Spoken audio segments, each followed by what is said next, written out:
Hello, and thanks for joining us today. Today, we're talking about scaling your business. We're actually going to be talking about the fastest track to scale your business quickly. And we're going to talk about how to do this even if you are on a bootstrap budget. So, with us to have this discussion today is John Gio.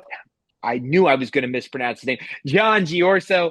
John is a serial entrepreneur and seasoned marketing strategist known for building and scaling high performance digital agencies. So in 2008, he actually founded Orca Pacific, a full service Amazon agency that grew into one of the world's leading Amazon and e commerce firms. And after more than a decade of growth, John successfully led the sale of Orca to Media Monks S4 Capital in 2020 and remained on the board through 2023 to complete his earnout. Now, John is the founder and CEO of VantaFive, a venture studio dedicated to launching and scaling marketing service companies with a focus on matching specialized operators with high demand market opportunities. VantaFive is building the next generation of niche agencies from the ground up. So far, John has launched Influent, a full service LinkedIn agency helping B2B brands grow through content, engagement, and advertising, and Longbow, an AI powered outbound messaging agency delivering scalable, high impact cold outreach. So, with a new agency launching every quarter, John's mission is to build 5 successful ventures by the end of the year, all while building in public and sharing the behind the scenes journey, wins, challenges, and lessons learned along the way. John, what's up, man? Thanks for joining us today. Yeah, thanks, Ty. Thanks for having me. Yeah, most of us are struggling to grow one company, so kudos to you taking on 5. Yeah, I mean, check in a year, right? Like we'll see how it goes, but it's so far so good. That's awesome, man.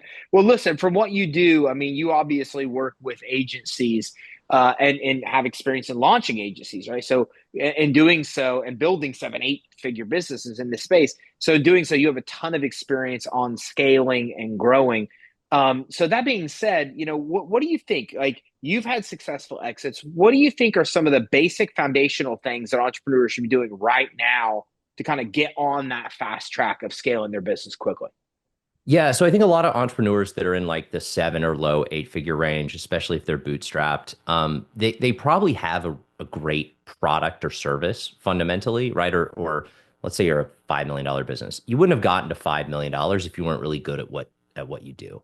Um, what I've seen though happen frequently is I don't want to say too much attention is paid to the service or the product because obviously that's the critical component of being successful, but not enough attention is paid to the growth side of things, and typically not enough resources are going into growth. Um, it's in most cases these companies are sort of mostly running on referrals. Maybe they go to a couple events, they have a few partnerships. That's not a bad thing. But frequently, the reason you see a company that's at 5 million and they're not at 20 million is because they haven't effectively systematized growth, right? There's sort of what I call is sort of the like level one of growth. And a lot of companies, they're around for 15 years and they never really go beyond that because it takes a much different sort of skill set and mindset to effectively approach it. You need to sort of quantify this stuff, and you need to start A/B testing new channels. You need to kind of insert a lot more math, and then there's some like individual people or at least resources. If you're hiring contractors or agencies that need to actually deploy a lot of these things as well to kind of effectively get you to that next level. I found that surprisingly in this journey, scaling is one of the hardest parts.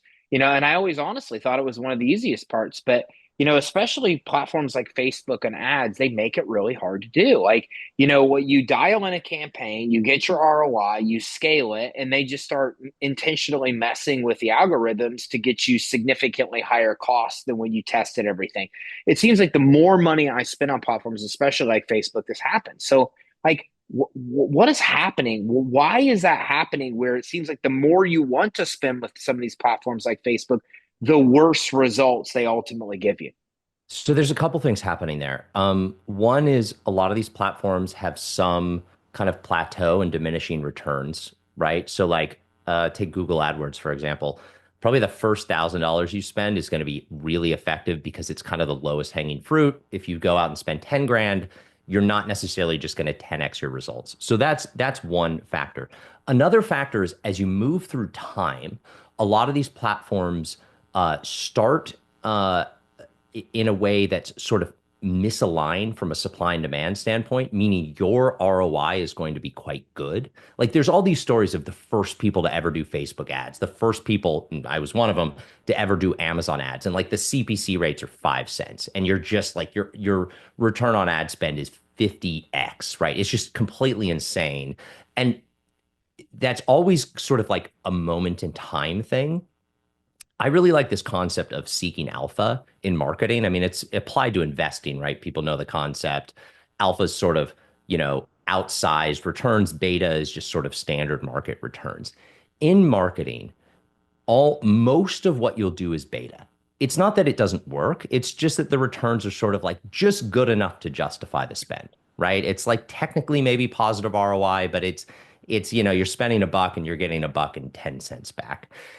What happens though is there's oftentimes, and this can vary by industry, definitely varies by sort of the moment in time you're in, by platform, but oftentimes there's a couple alpha opportunities that may only last 6 months, 12 months, maybe 18 months, but you can get a 10x return if you kind of play your cards right. The problem is, if you go read a book on this from 2017, all the advice is going to be wrong because the world changes really quickly. Because there's no barriers to entry and marketers tend to be pretty quick and smart, we all watch each other and we go, oh, this is the thing. And then everyone jumps in and all of a sudden that alpha return goes to beta because you have everyone jumping in and you hit an equilibrium point.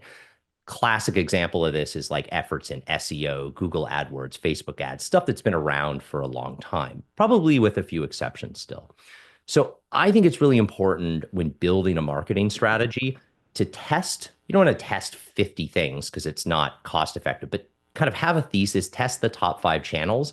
And most companies that are, 7 figures that are crushing it, they're not doing 8 different things in marketing. They're doing like 1 or 2 that are working really well. And there's nothing wrong with that because most of them you can absolutely, build a kind of a substantial growth curve from a 7 figure run rate if you just do a couple things really well and they have a really high return. The key is identifying those. And when you do identify them, doubling down and doubling down again and doubling down again. What is the best way to identify those? Because like I've seen ever since this separation of third party data, Cambridge Analytica and everything that's happened since, it's hard, man. Like we used to be able to really hyper target the prospective lead that we wanted. Now, no matter what we tell Facebook, like no matter what we tell, we could literally say, here's the exact clients that we got from you. We want more of these people. And it just gives us the opposite, completely unqualified people, no matter what we throw at it. So like, what are solutions like that? Because I find a lot of the entrepreneurs I talk to, it's just harder and harder and harder to do digital advertising. The Yeah. costs are going up and you're getting a worse lead. I mean, it just sums it up, man. It's like you're getting a worse lead for a higher cost. Yeah. So to zoom out even from advertising and just say marketing in general, if you're not a full-time marketer, right? And if you're a CEO or founder, you're by definition not. Either you have someone on your team that's their entire kind of mission in life is to focus on this and figure out this question. And if you don't, what I would recommend is finding real experts in your industry. And when I say in your industry, I mean either like tangential or literally in, if you're in real estate, find real estate marketing experts. People that aren't just trying to sell you something, though, really are being objective and kind of truthful. I would triangulate their opinions, whether that's an internal person or someone you listen to on a podcast or whatever. Like learn enough to figure out, okay, I think this is where the world is, and I think this is where the world's going. I would find like 3 to 5 channels that you think are really compelling, and then I would test them. And I would do enough of a test to get real data. If you half-ass a test, you're going to get half-ass results, and then you don't really actually know, was this good or was my test just not serious? So take a real shot, and then follow the data, follow the numbers, follow the ROI, right? Try to kind of, if you can, normalize the return profile because different channels have different data sets, et cetera. And to determine kind of what channels you think are really the highest leverage, highest ROI, and then pick like 1 to 3 of those and then establish a CAC in that channel that you think is low enough to justify continuing to invest, and then literally just keep dumping money into that channel until you hit a point of diminishing returns, which will always happen, but it might be so high that you never actually see it. What are some of the favorite channels that you're loving right now? Yeah, so I really like LinkedIn in uh, specifically organic content on LinkedIn. It's not an instant on, but if you take it seriously for 3 to 6 months, it can be really high leverage, mostly because it doesn't cost you anything, right? I mean, it costs time and effort. And if you hire an agency, you have to pay them, but you don't pay every time you post like an ad, right? You don't have to pay every time someone sees it. And if you really are an expert in your industry, and most people are that are running a business, you probably have a lot to say about it. And if you kind of test messaging and kind of follow what's resonating with your audience, you can get like real traction and a real leverage point from doing that. Um, as a kind of sub point to that, I wouldn't necessarily recommend spending like a ton of money on LinkedIn ads, but you can strategically use ads to amplify organic content. So you build organic content, you find the posts that start to resonate with people, and then you boost those. So instead of connecting with like, an audience that's not necessarily in your control, 7%, let's say, of your TAM, you can just feed it to 95% of your TAM through paid. So that's kind of one strategy. Another strategy that is working really well, and I think a lot of people scratch their head when I say this one, is I would call it contemporary cold email can be very effective right now. Now, there's a really important caveat to this, which is most cold email is terrible in terms of its performance right now. It's worse than it's ever been. It's almost a total waste of time. But if you use the right AI tools, the right kind of strategic approach, what's happened is email's more competitive than it's ever been, but the ability to craft really highly personalized, customized human messages at scale is now really a thing that can be done with AI, where 2 years ago it was pretty theoretical. That can really resonate. And again, it's one of those channels where yes, you need to pay an agency or you need to put effort into it yourself, and there's some tech costs, but if you send 10,000 emails and then you send 20,000, you don't double your cost, right? So there's real like scale there as well. It's not like ads where you double the ads and double the cost, or maybe even worse. Those are top two for me. There's another concept. This one's a little fuzzier, but especially if you're a B2B company or even a consumer company, building kind of hyper specific niche audiences. And I think both one way and two way. So think, one way is like podcasts, newsletters, and then two way is events, community groups. Say you start a Slack group and then you start a virtual event, webinars, even in-person events. Like building a really kind of highly engaged audience. You're not like directly monetizing it, but you become kind of the go-to brand and source for information in this, in whatever niche you occupy. Again, that's a little bit of a longer game like LinkedIn, but same thing. If once you build it, once you put in this sort of upfront infrastructure cost, it can keep growing. It doesn't necessarily cost you more and more money. So to me, those are probably the top three. There's then some specific, like industry specific things, like for example, and I won't go deep into this because I don't think it'll resonate with a ton of your audience, but like TikTok Shop is like working really well if you're a consumer product brand. Like there's some sort of like these moments in time foothold things that obviously if you're in real estate, this is totally irrelevant. But there's versions of this that are industry specific as well.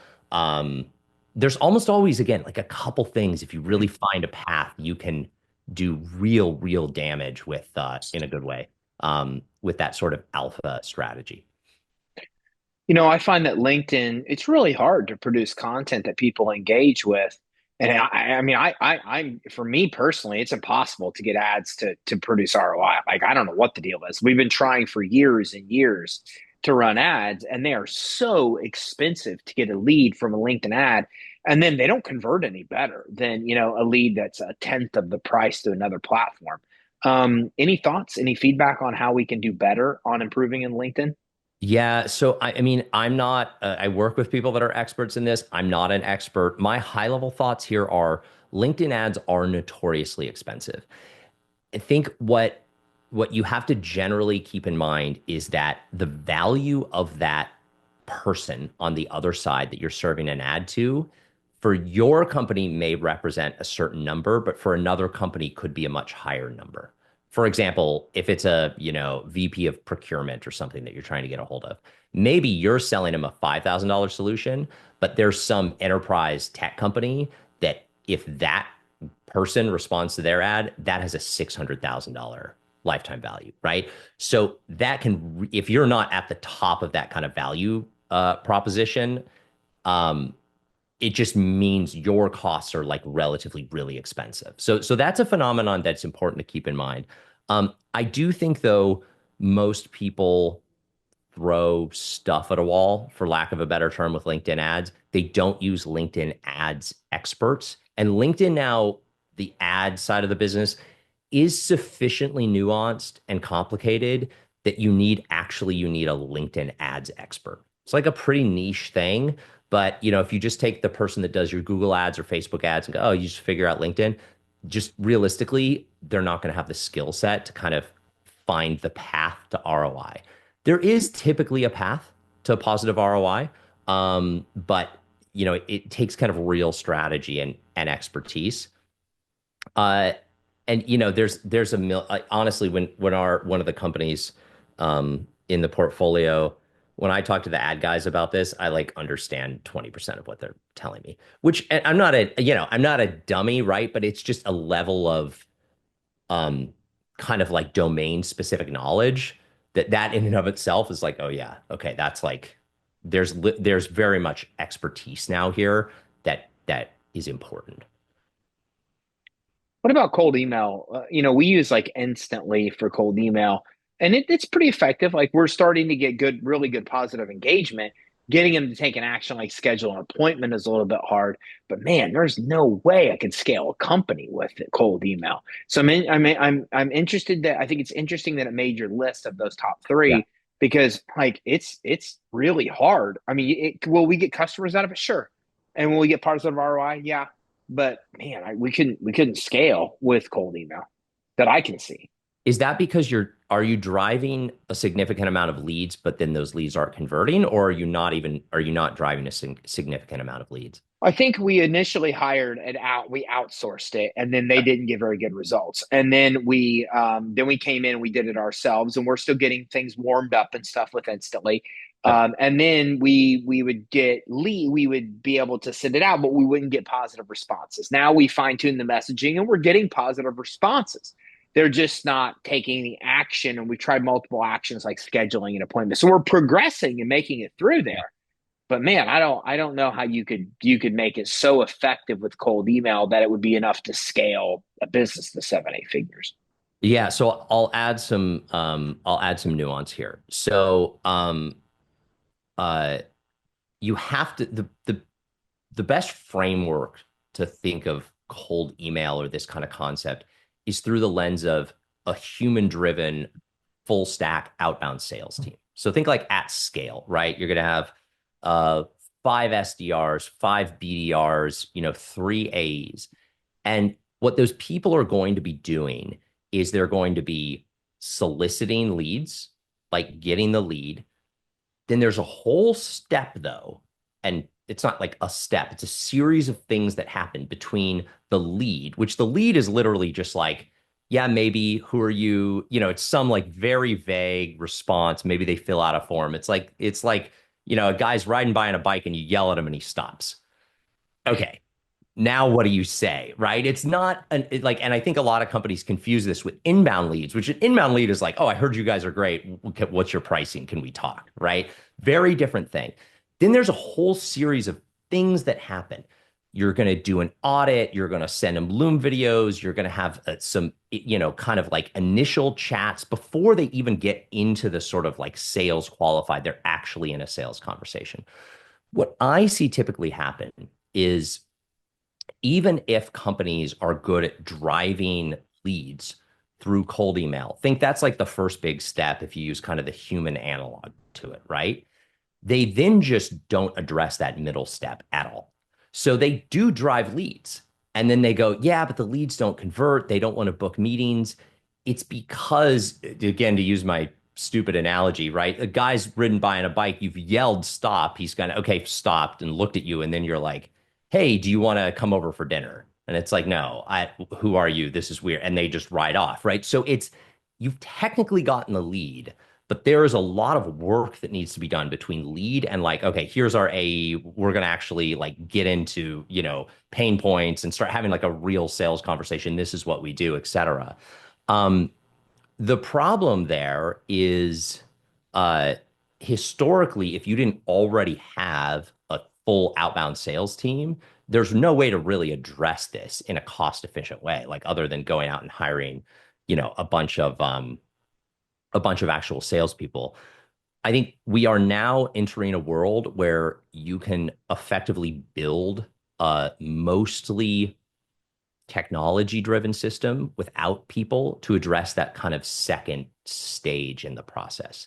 You can also just do it with humans. I don't mean to say that like that's not an addressable problem. If you're a small company, you can hire one person and they can do a great job at this, and you pay them, 80 grand a year plus commission, right? Like, so it can also just be addressed the way it's always been addressed with a good BDR, but you can also now build effectively like systems that address this. But usually what happens is cold email is hard. So it's hard to even get the leads. Then a lot of the time when the leads do start coming in, the company either fires the agency eventually that's driving the leads because they go, you're driving leads, but the leads suck, they don't convert. Or they're doing it themselves and they just abandon the initiative. They go, yeah, we drove like 70 leads, but we didn't close a single deal. So this is just pointless. Like it's a vanity metric. And I mean, sure, if you're driving random non-ICP leads, sure, that's not effective. But if you are driving ICP leads, there is a way to actually turn those into real customers or clients. But there's this whole sort of typically a missing middle step. Yeah, that makes perfect sense to me. I never really thought about that way, but it is a really smart way to look at it. What are some of the biggest mistakes you're seeing people out there that are making right now, especially on the digital advertising side, where they're trying to scale their business, they're just not succeeding? Because what I'm seeing, John, is that COVID, a lot of businesses blew up. Like, I mean, really grew. Then they dropped. Like it's like they experienced this COVID drop where they saw the substantial drop in revenue, kind of back to where they were before COVID or close to. So, what are you seeing some of the mistakes that people are making out there in the digital marketing landscape that they should correct to be able to get back to scaling? So I think the industry largely has gotten too obsessed with the math and the quantitative elements, which sounds weird because obviously that's important. I'm not saying it's not important, but they haven't focused enough on the qualitative or the creative side of things. And this applies to small companies too, right? Like the ad creative really matters.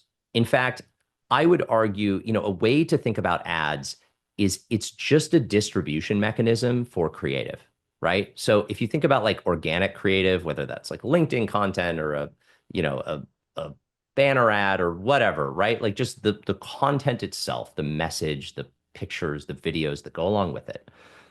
The only difference between organic content and paid is just that you're paying to drive it to people versus an algorithm is deciding to serve it to people because it thinks it's relevant in most cases, at least in a digital environment, right?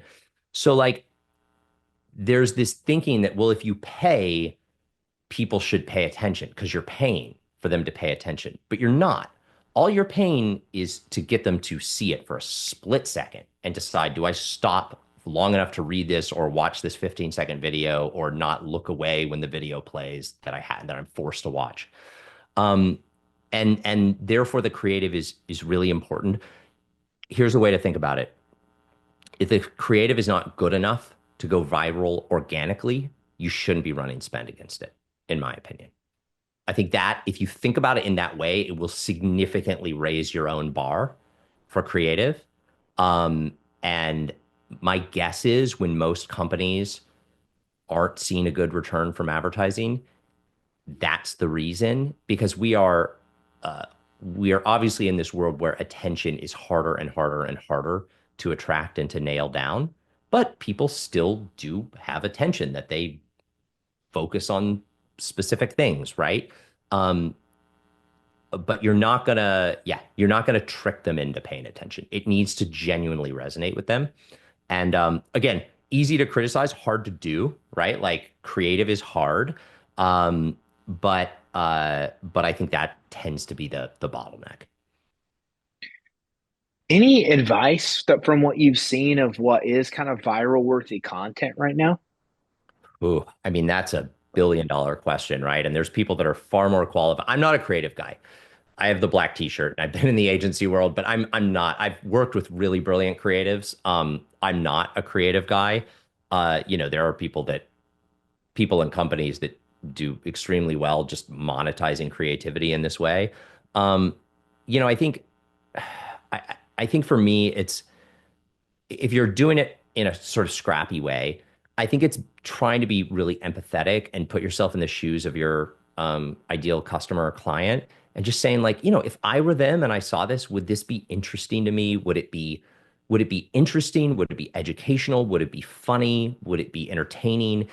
If it's not like one of those things, then it's not good enough, right? Would you stop and spend the requisite amount of time to consume that content, whether you were paid, it was paid to be shown to you or not?